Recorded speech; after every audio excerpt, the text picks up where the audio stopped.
बोले वृक्षों में हजारों पुत्र के समान जो फल होते हैं वो फल का त्याग करके चले जाते हैं, लेकिन उनका भक्षण फल से हमें नहीं करते।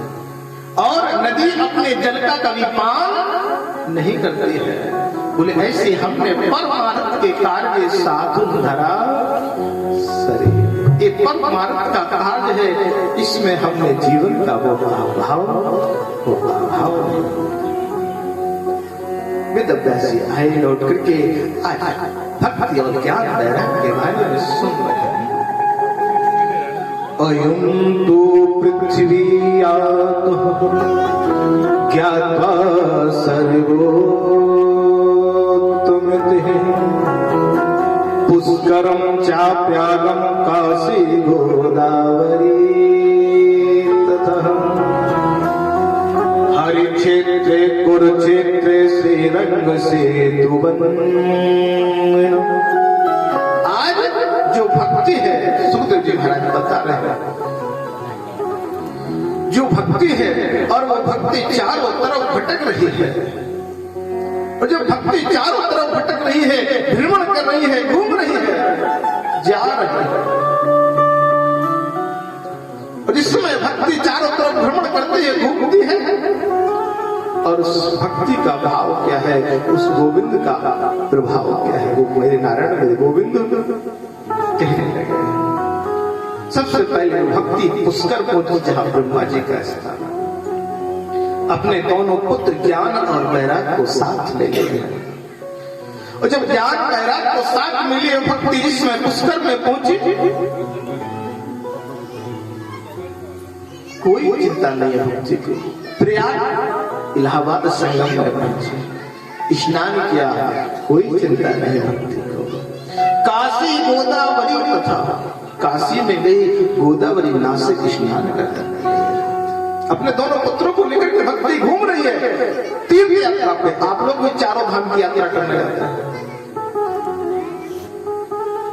और जब चारों तरफ की यात्रा कर रही है भक्ति, और क्या देखती है कि हर क्षेत्र कुरुक्षेत्र श्री रंग सेतु वंदनम, रघुनाथ जी के मंदिर में गई, हर क्षेत्र में गई, कुरुक्षेत्र में गई, चारों तरफ भ्रमण करती है, लेकिन क्या होता है भक्ति के साथ?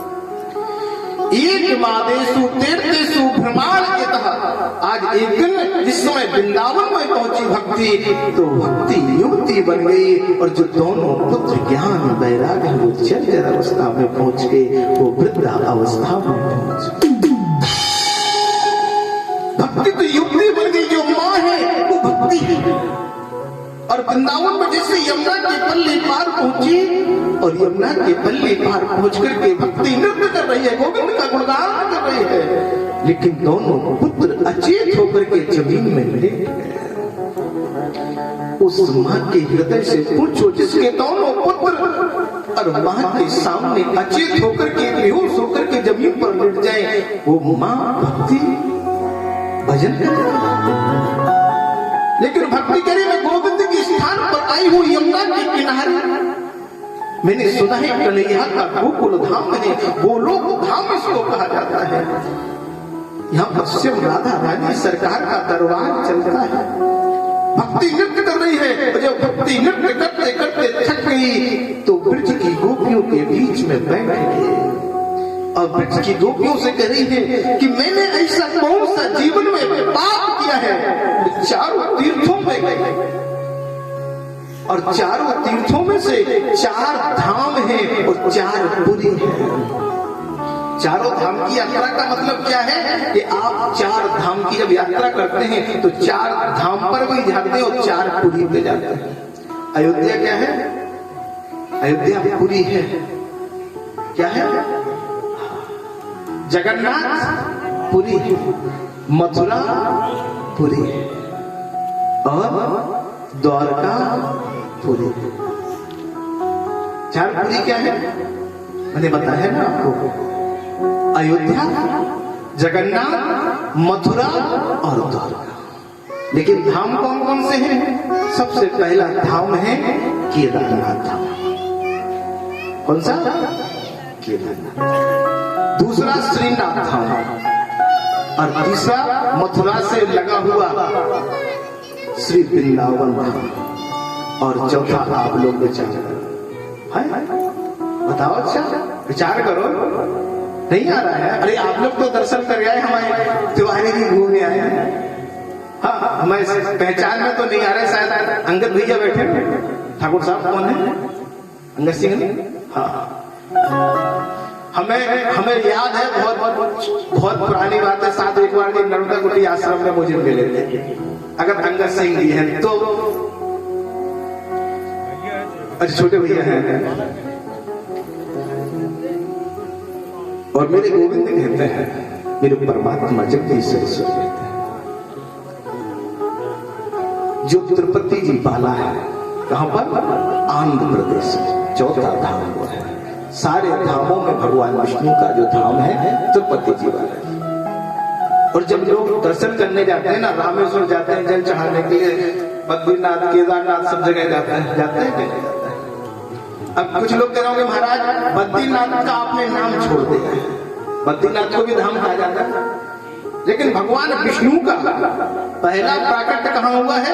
तिरुपति बालाजी में, जहाँ वो साक्षात लक्ष्मी के साथ निवास कर रहे हैं।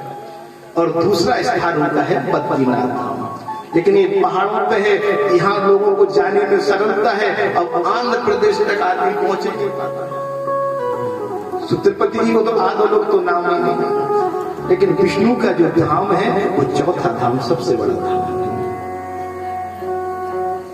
इस प्रकार से चार धाम और चार पुरी है हमारे भागवत में। आज भक्ति ने जिस समय इस बात को कहा, प्रभु मैंने सब कुछ किया, लेकिन आपके नगर में आकर के मैं क्यों युक्ति हो गई और मेरे पुत्र क्यों? गोपियों ने कहा कि यहाँ उद्धव का ज्ञान नहीं रहा, यहाँ बृहस्पति जी के शिष्य उद्धव का ज्ञान नहीं रहा,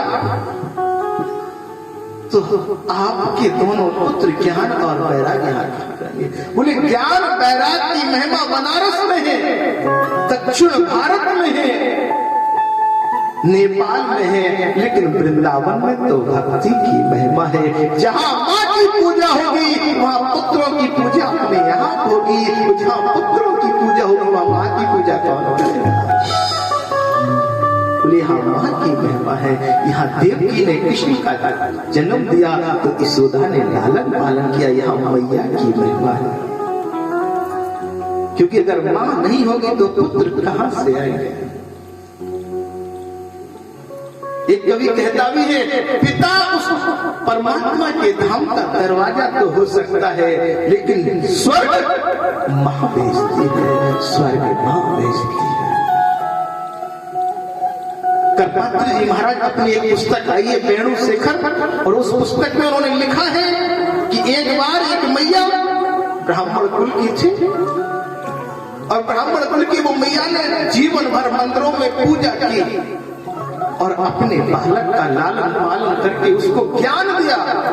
और जब वो बालक ज्ञान प्राप्त करके अपने आप में विद्वान बन गया, जब उसका परिवार बस गया, और परिवार बसने के बाद वो अपनी माँ को भूल गया। बहुत समय के बाद वो माँ जो पुजारी बन के मंदिर में निवास करती थी, उसने एक दिन खबर भेजी कि मेरे पुत्र से कह देना, मेरे लाला से कह देना कि तुम्हारी माँ याद कर रही है। बोले जिस माँ ने मुझे पढ़ाया तो है, लेकिन दर्शन आज तक नहीं दिया, मैं उस माँ को पहचानूंगा कैसे? और जिस समय उस माँ ने कहा कि मैं तुम्हारे सामने आ रही हूँ, अब माँ जो मंदिरों में पूजा करती हो कि साधारण भेष में थी, जय श्री कृष्ण। और इसी साधारण भेष में वो मां पहुंची तो पुत्र ने कहा तुम मेरी मां नहीं हो सकती, मैं तो राजसी हूं, मैं राज ज्योतिषी हूँ, राजाओं के यहाँ निवास कर रहा। माँ के उसी समय प्राण निकल गए। जिस पुत्र को मैंने राजसी और राज ज्योतिषी बनाया, आज वो अपनी माँ को नहीं पहचान पाया। तो ऐसी माँ के पुत्र को कितनी भी गद्दी प्राप्त हो जाए, वो जीवन भर सुखी नहीं। तो माँ की महिमा बहुत बड़ी है। भक्ति को जिस समय गोपियों ने कहा कि माँ तुम्हारी महिमा बहुत श्रेष्ठ है, तो